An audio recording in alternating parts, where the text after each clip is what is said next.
Imagine dedicating your entire professional life to protecting digital systems, to building defenses, to making the online world, fundamentally safer for everyone. Mm-hmm. You're an expert, deeply ethical, driven by this real commitment to doing what's right. Right.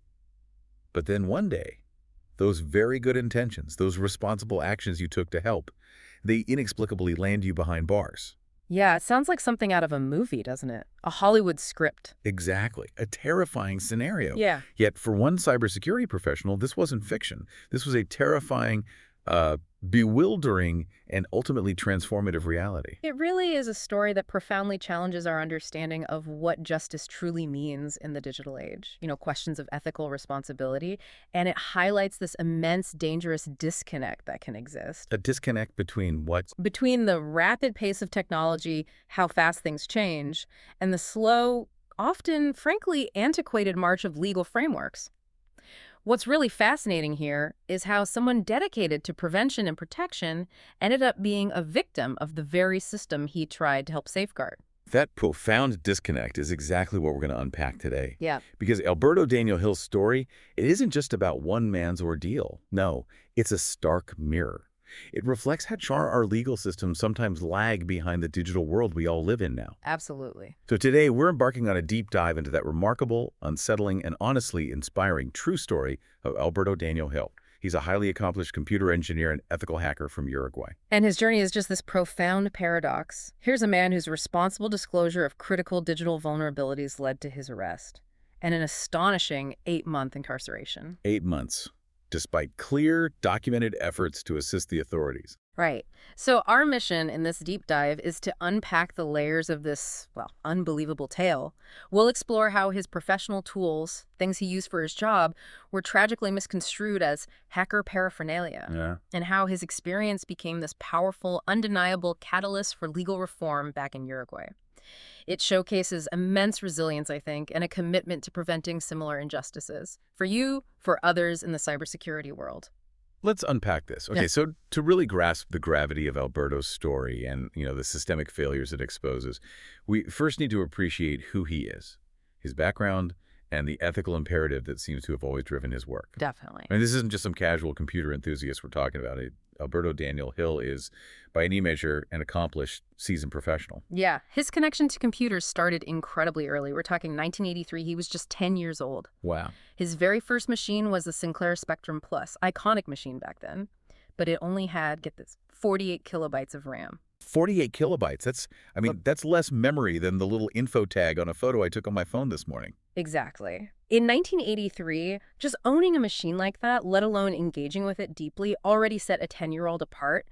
It really speaks to this early fascination that just grew. And it grew quickly, right? Oh, yeah.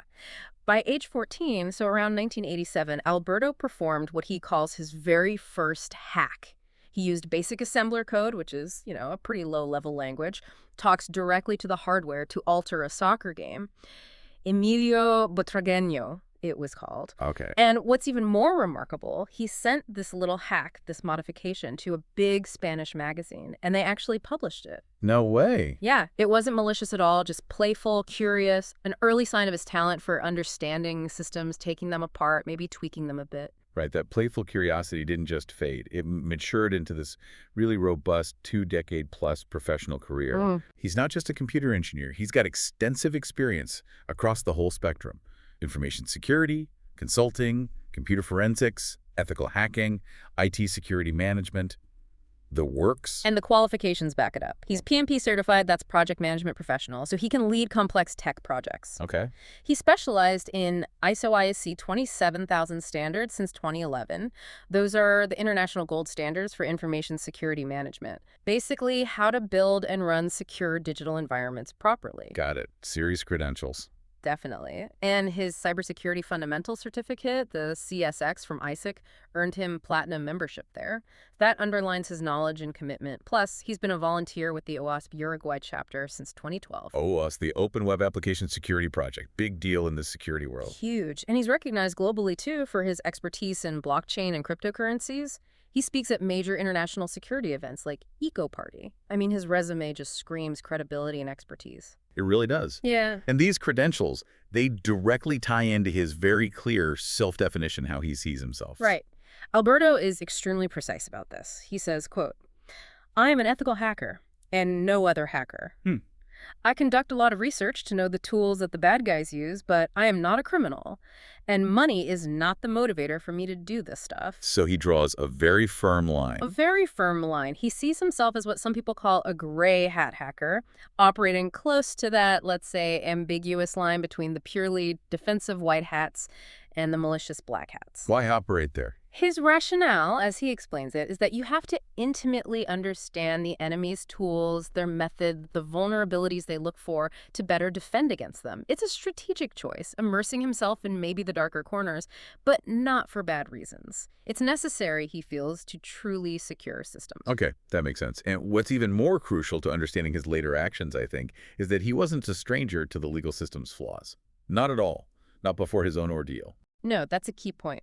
Back in 2004, he actually served as the very first computer forensics expert in a criminal case in Uruguay. The first? Wow. Yeah. The case involved child pornography, sadly. And it was during that really harrowing experience that he first saw significant issues with how law enforcement handled digital evidence. What kind of issues? Well, he saw the disconnect firsthand. Procedural missteps, a lack of technical understanding within the system. Yeah. That early exposure, seeing how the judicial process struggled with digital stuff, probably shaped his later decisions about responsible disclosure. Right. He wasn't just some random person finding a flaw. He had professional, first-hand experience with digital evidence, chain of custody, the proper procedures. He understood the stakes involved. Absolutely. Which brings us to the initial discoveries. And his acts of responsible disclosure, what he just saw as an act of conscience, a professional obligation. And it all started pretty normally, didn't it? Yeah, really innocuously. October 2014, his ex-partner just asked him for a simple favor. Book an appointment on her medical care provider's website, Circulo Cattolico. Just a mundane, everyday task. Okay. And within moments of trying to help, his professional instincts just kicked in. He hits this annoying CAPTCHA on the login page. We've all been there. Right. Yeah. So being an expert, he looks for a way around it, finds he can bypass it just by deleting a parameter in the URL up in the browser's address bar. Simple tweak. Okay. Maybe a bit insecure, but maybe not world-ending. Well, then the truly alarming flaw emerged. He gained full administrator access to the entire system using admin for the username and admin for the password. Oh, come on. Admin. Admin. This wasn't some sophisticated zero-day exploit. This was just a glaring fundamental security oversight, a wide-open back door. And the implications of that? Admin access to a medical provider. Massive, yeah. This wasn't just bypassing a login. Admin access meant theoretical control over potentially 200,000 patient health records. Oh my God. Imagine the privacy nightmare. The ethical alarm bells ringing for a cybersecurity pro like him. It also meant access to sensitive financial reports, even medication stock levels. The gravity of that is Right. just huge. Sensitive data like personal medical records, that has to be protected at the highest level. This was critical. Absolutely critical. And his response, to his credit, was immediate and undeniably ethical. Within literally 5 minutes of finding this, Alberto emails Uruguay CERT, their computer emergency response team at cert.ay, reports the vulnerabilities. That's exactly what you're supposed to do. Responsible Disclosure 101. Textbook.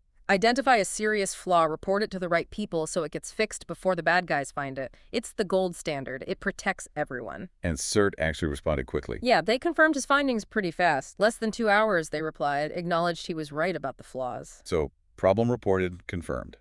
Case closed for Alberto. That's what he thought. He believed he'd done his part, protected sensitive data, fulfilled his ethical duty. He said he just forgot about the website and its vulnerabilities, figured it was now the company's problem to fix. Good deed done, move on. Until the déjà vu moment. Which is kind of bizarre and maybe foreshadows the systemic issues. A year later, April 2015, his ex-partner, totally unaware of the first incident, asks him again to access the same Circulo Cattolico site. And once more, within like 15 minutes, Alberto gained access to all sorts of sensitive information. This time, even simpler. No username or password needed at all. He just modified some URL parameters. Probably a different flaw, but just as bad. So he reports it again. Again, same ethical impulse. Within 5 minutes, emails CERT again. He acted consistently, ethically, never thought about misusing it or gaining anything. For him, it was just about protecting data that should have been secure. Okay, now there's one more incident he admits to, which became kind of the sticking point later, right? Yeah. December 2016. Yes. He was trying to get his ex-partner's clinical exam results, needed them for a blood donation certificate or something. The site had this annoying 3-month search limit. Mm-hmm. So instead of doing multiple tedious searches for something years old, he found a way around that limit to search across 9 years of data at once. Okay, trying to save time. Exactly. He admits his action, designed purely for convenience, inadvertently caused the server to briefly go down. He takes full responsibility for that technical hiccup, but he's emphatic, not malicious, just a shortcut, not sabotage, not data theft. Looking back on all this, though, the reporting, the server issue, how does he feel now? Well, with the painful clarity of hindsight, he admits to this profound sense of regret, even naivete. He openly says he wishes he'd never reported the issues at all. Wow. Yeah, he feels he tried to help a company he didn't even know, no incentive, no reward, just driven by ethics. And he never expected his life to be turned upside down because of That's it. right. That really highlights a critical challenge for ethical hackers, doesn't it? The personal risk you take doing the right thing if the system, the laws, aren't ready for it. Exactly. An act of altruism becomes a grave personal risk in an ill-equipped environment. Which brings us perfectly to part 2, the unraveling where the system really comes under scrutiny. It's one thing to find flaws and report them ethically. It's entirely another to suddenly find yourself on the wrong side of the law for it. Yeah, September 2017 is when Alberto's life just took this dramatic, terrifying turn. The police called his apartment, but he wasn't there. Landlord gives him the message. And he just goes down to the station. The next day, totally unsuspecting, nothing to hide, right, he goes to the local station. Okay. And this is where it shifts, dramatically. The local police make a routine call to Interpol, and suddenly, everything changes. Speed, severity, it all ramps up. How so? Alberto describes this sudden, jarring shift. He's arrested, handcuffed, stripped of his belongings, a routine he actually knew from his forensics work, but this time, the reason, totally unknown to him. Did they tell him his rights, why he was being arrested? He specifically says, the local cops did not tell me my rights or the reason for the arrest, which immediately raises serious flags about basic legal protections, due process in Uruguay at that moment. Absolutely. So when did he find out why? Not until he was at the Interpol facilities in Montevideo, they finally tell him, arrested for a cybercrime against Circulo Católico. And his reaction? Here's the heartbreaking part.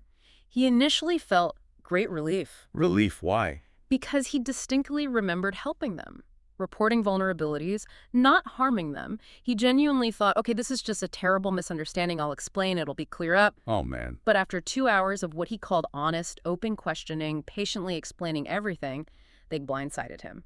The final devastating question. Had he sent an email demanding Bitcoin payment for not disclosing sensitive medical records? Extortion, where did that come from?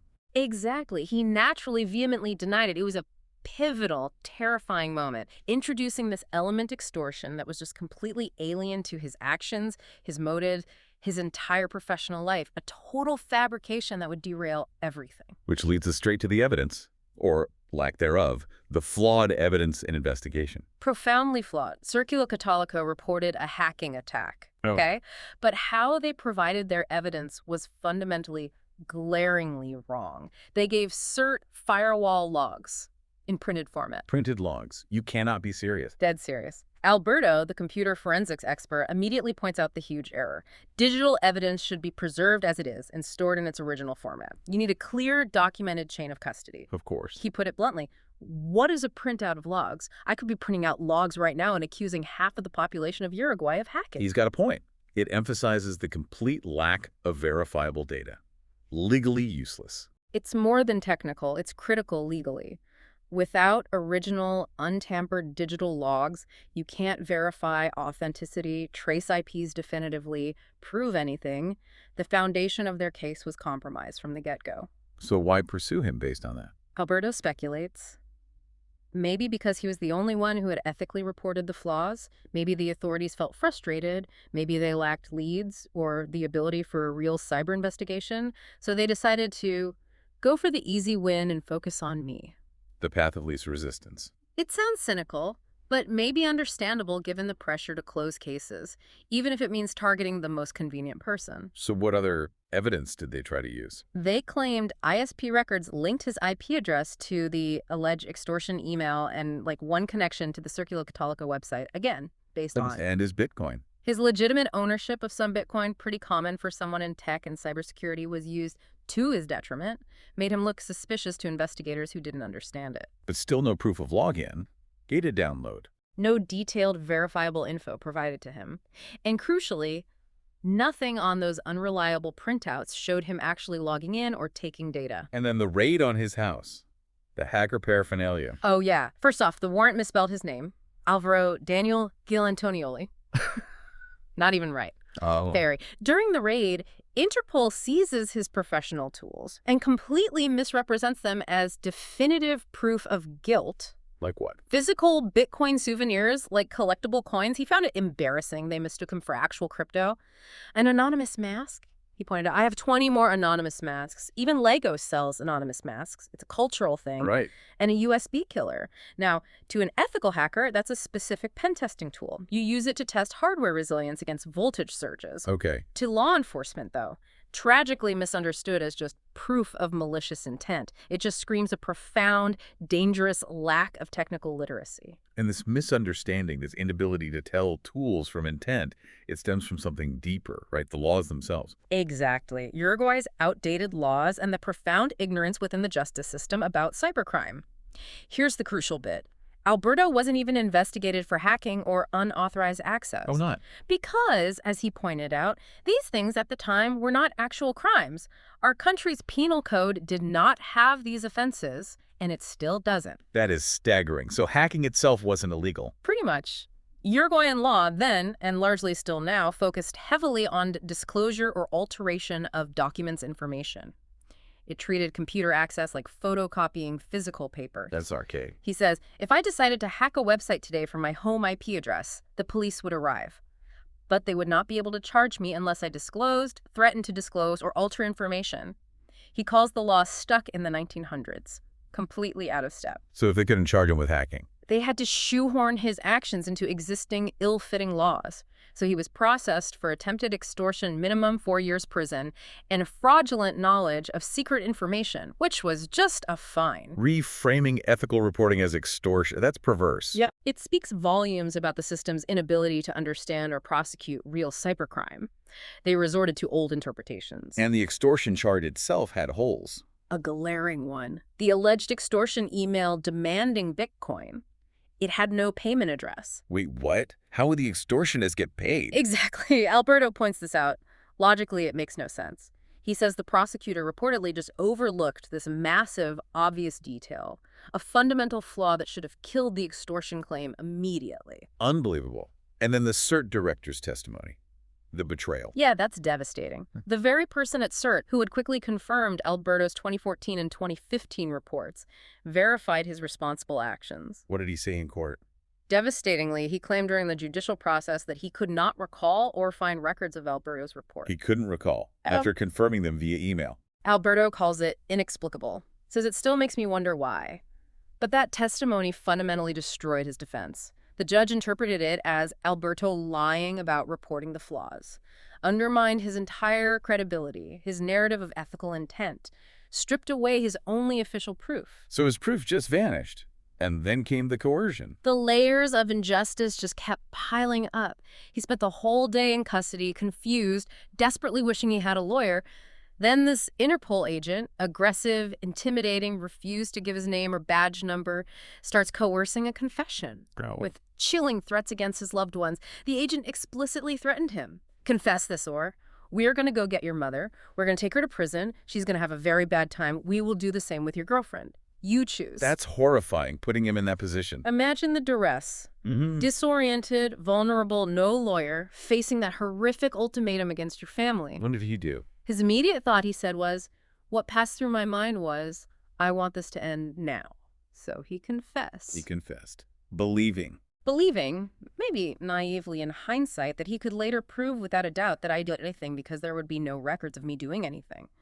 He thought the lack of evidence would exonerate him eventually. But it didn't work out that way. He quickly, tragically realized it didn't matter. His forced confession, obtained under extreme duress, was deemed enough. The proof part had no value. It's just a stark, disturbing picture of how a flawed system, maybe desperate for a conviction, can prioritize a confession, however obtained, over actual verifiable evidence, leading to profound injustice. This complete unraveling led directly to Part 3, Life Behind Bars, and the painful irony of what he experienced as justice. Yeah, just 2 days after his arrest, September 11, 2017, the judge orders his preventive detention, locked up before trial. On what grounds? The justifications were bewildering, borderline absurd. First, risk of fleeing the country, which Alberto found ridiculous given his established life, family, career in Uruguay. Okay. And the second reason? Get this.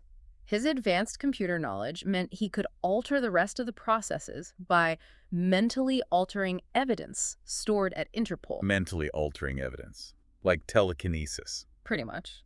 Alberto quipped he wished he had such powers. But seriously, it was an absurd, fantastical reason to lock him up.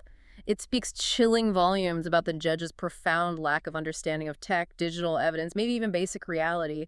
Dangerous ignorance when wielded by those deciding fates. It's terrifying. But amidst all this, there was a strange paradox in his prison experience. Yeah, almost unbelievable given the circumstances. His relationship with the actual prison guards. In stark contrast to the cybercrime police, he describes his relationship with the guards as great. Called them great human beings. Said he's still in touch with them today. It highlights the strange, unsettling dichotomy within the system.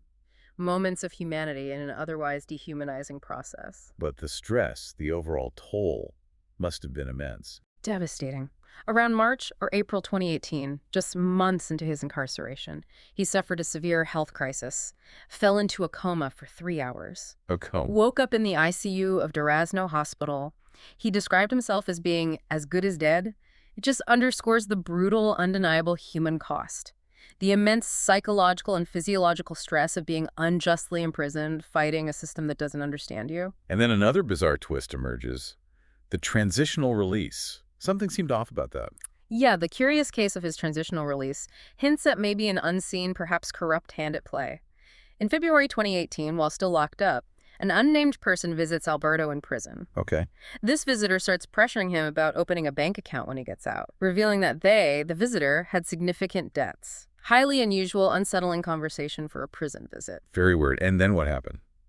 Shortly after this suspicious visit, mid-February 2018, Alberto gets granted an extraordinary 72 hours of weekly transitional release from prison. 72 hours a week? Is that normal? Highly unusual, especially for a first-time grant. So unusual that even the prison director felt compelled to call the judge to confirm it. He'd never seen such an immediate, extensive privilege granted so quickly. Raised red flags for everyone involved. So the implication is? Strong and disturbing. It's heavily implied this unprecedented freedom is directly connected to that visitor's financial scheme. Suggests the judge's decision might have been influenced by external pressures, maybe personal gain, corruption, rather than the legal reasons used to detain him initially. What does that say about the impartiality of the whole process? Exactly. Could a man's freedom or continued incarceration be swayed by outside influences? For Alberto, it must have been jarring to think even his path out might be tangled in something murky. So how did he finally get fully released? In May 2018, after 8 grueling months, his lawyer successfully appealed the judge's decision. Alberto was finally released, but only after paying a hefty $10,000 bail. And stepping back into the world. That must have been a moment of clarity for him. A harsh awakening. It solidified this profound, bitter realization about the justice system he'd maybe once believed in. What was that realization? It crystallized this devastating understanding. He reflected, justice is a beautiful word, but in practice, maybe it stays there in a beautiful word, and justice does not really exist. Wow. But there are injustices depending on who you are, how much power you have, how much money you have. He said he realized how unjust it is and how unnecessarily people suffer. A stark personal lesson in inequity, punished for doing right, while others may be navigated differently. After enduring all that, 8 months behind bars for something he didn't do, Alberto's life was just irrevocably altered. Which brings us to part 4, the ripple effect. The personal scars, yes, but also this paradoxical professional rebound. Indeed. He describes a dramatic personal transformation. Went from being, in his words, an upper higher-class guy who had it all in life, successful career, relationship, etc., to a person with PTSD under treatment. PTSD. That's serious. Yeah, he says he never thought it could affect a life so much. His family dynamic shifted drastically, too. Became just him and his mother, a smaller, tighter circle forged through that shared trauma. A life completely turned upside down. Yeah. But did anything positive come from it? He says he gained a new, less one-sided vision of the world, started understanding things he didn't ever care to understand before, particularly the injustices faced by people from different walks of life within legal systems, forced him to confront realities he'd maybe had the privilege to ignore before. And legally, his name is cleared now. Yes, his criminal case was officially closed, penal record cleared in early 2022, a legal vindication. Should bring closure, right? You'd think so. But Alberto acknowledges the scars of all of this, obviously one will carry forever. It's a trauma he hopes doesn't happen to any of you. Underscores the deep, long-lasting psychological toll, even after legal exoneration. The emotional recovery is a much longer road. Yet here's where it gets really fascinating. Paradoxical almost. His professional rebound. That defied expectations, didn't it? Completely. After release, initially, no job. Facing that common post-prison employment challenge. But then, something truly extraordinary happened. Quote, "The number of offers I have received since I was released is something hard to believe." Job offers started pouring in after being imprisoned for alleged cybercrime. His market value, he says, jumped to the moon after being in prison. He started getting dream jobs offers. He believes his is probably the only field in which this happens. That's incredible, and such a stark contrast to what usually happens. Right. A heartbreaking contrast to the general difficulty ex-convicts face finding any good employment, let alone top-tier positions. It's incredibly unusual. Where the notoriety somehow made him more sought after in the specialized cybersecurity world. Do we have any comparison? Is this unique to him? Well, let's contrast his experience briefly with Andrew, another convicted hacker from the U.S. Andrew breached 3-letter agencies, major government stuff, heavy sentence. Okay. Despite getting degrees, certifications after prison, Andrew faced immense, often insurmountable difficulty getting hired in his field. Why? Background checks, reputation. Andrew famously lamented the justice system beats your enthusiasm, breaks your spirit. He noted that while some famous convicted hackers like Kevin Mitnick or Sammy Kamkar found success, it often required self-employment or very specific networking. So Andrew struggled, despite skills and education. Significantly. Considered trades like welding, maybe moving abroad, his story is far more typical, which makes Alberto's unique trajectory really stand out. What made the difference for Alberto, do you think? That makes you wonder, was it the public awareness of the injustice? The specific high demand for his skills in Uruguay or Latin America? Sheer individual determination? The power of his story? Maybe a combination. Whatever it was, it set him on a new path. Advocacy. A new, profound mission.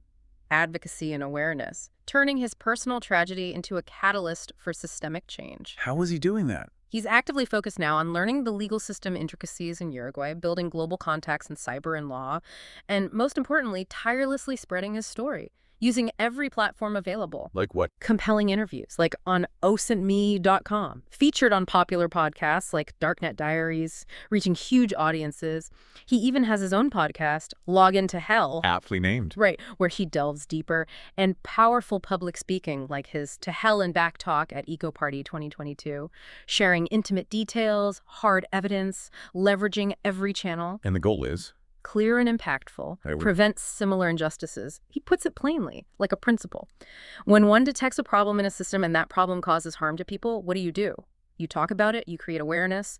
People have to understand there's a problem to start treating it. So he's not just recounting the past. No, he's actively advising on cybersecurity laws, making his ordeal a direct catalyst for needed legal and systemic reform in Uruguay, turning pain into progress. So we've seen his journey. Ethical, hacker, prisoner, advocate. But what are the broader implications here? Not just for Uruguay, but globally. That brings us to part 5, a call for change, the chilling effect, and the future of cyber law. Yeah, the hard-learned lesson for Alberto himself, the guy who embodied responsible disclosure, is snark and sad. He says, "I will never, ever report a security flaw again." Never again. Wow. Says he was forced to learn to manage truth strategically. When, who, where, how much info to share. This isn't just personal trauma speaking. It has profound, damaging implications for cybersecurity everywhere. And it's had real effects in Uruguay already. Absolutely. Tangible consequences. After his case went public, Alberto notes many people in Uruguay stopped reporting security incidents to the CERT due to fear of similar consequences. So critical vulnerabilities are going unreported now. That's the fear, directly undermining national cybersecurity efforts.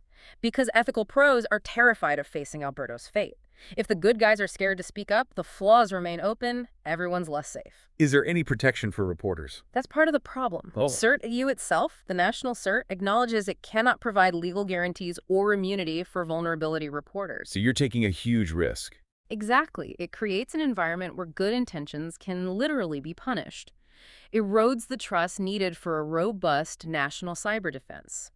People in Uruguay now contact Alberto directly, he says, like a confessional, because they did not trust official channels, fearing they'd end up like Alberto. That's a fundamental breakdown. This whole situation just powerfully underscores the persistence of ignorance, maybe incompetence, within the justice system regarding cybercrime. Yeah, Alberto repeatedly emphasizes what he sees as the ignorance and incompetence of the people who decide the future of others in these cases. He equates it to asking him, a cyber expert, for a medical opinion on someone's future. I don't know anything about that. It highlights the terrifying absurdity of non-technical people making life-altering decisions in highly technical cases without understanding the basics. And the irony reached almost unbelievable levels recently. In November 2021, an Interpol agent contacts Alberto. Which agent? The same agent who aggressively interrogated him, coerced the false confession, reaches out to Alberto in a public Twitter space. You kidding? What did he want? The request to teach Interpol about cryptocurrencies and fraud because of their lack of internal knowledge and rising fraud cases. Let me get this straight. The system that wrongly jailed him for alleged cybercrime now needs him to teach them the basics. Think about it. It's stunning, almost comedic, but deeply tragic. A perfect, if painful, illustration of the very problem Alberto highlights. And the incompetence wasn't just in court or interrogations. Evidence handling, too. Continued, alarming mishandling. His confiscated cell phone kept powered on, connected to a network for a week, Sunday to Friday. That's Forensics 101. Don't do that. Exactly. Huge red flag. Allows remote wiping, modification, planting evidence, with no documentation of who did what or why. He also found 18 large hard drives just thrown on the floor after the raid, and a valuable empty box returned, contents missing, vaguely claimed as seized electronic medium. A deeply concerning picture of evidence handling at every stage. So clearly, systemic changes are desperately needed. What are the proposed solutions? Alberto firmly believes education is something magical and desperately needed in law enforcement, the judiciary. Education in what? He advocates for mandatory education, certifications in computer forensics for law enforcement, says people without even secondary education, let alone tech training, shouldn't handle complex digital cases. Makes sense. And all judicial actors, he argues, need interlocutors, trained technical experts who can translate complex tech info into understandable language for judges, lawyers. Bridge that gap. What about reporting vulnerabilities? How do you fix that? He calls for a much more robust, trusted system for vulnerability reporting, one that actively protects ethical hackers. The current lack of legal guarantees is a huge deterrent. Turn it from a gamble into a encouraged public service. There's also the money aspect, right? Bug bounties versus black market prices? Yeah, that persistent economic disparity. Ethical payouts often pale in comparison to black market value. One radical suggestion mentioned is an auction-style system, where legit companies could compete with criminals for vulnerability info, aiming to pay a fair price, to disincentivize selling to the bad guys. It ties back to Alberto losing millions in crypto while jailed, contrasting with what a malicious actor might gain, thinking outside the box to align incentives.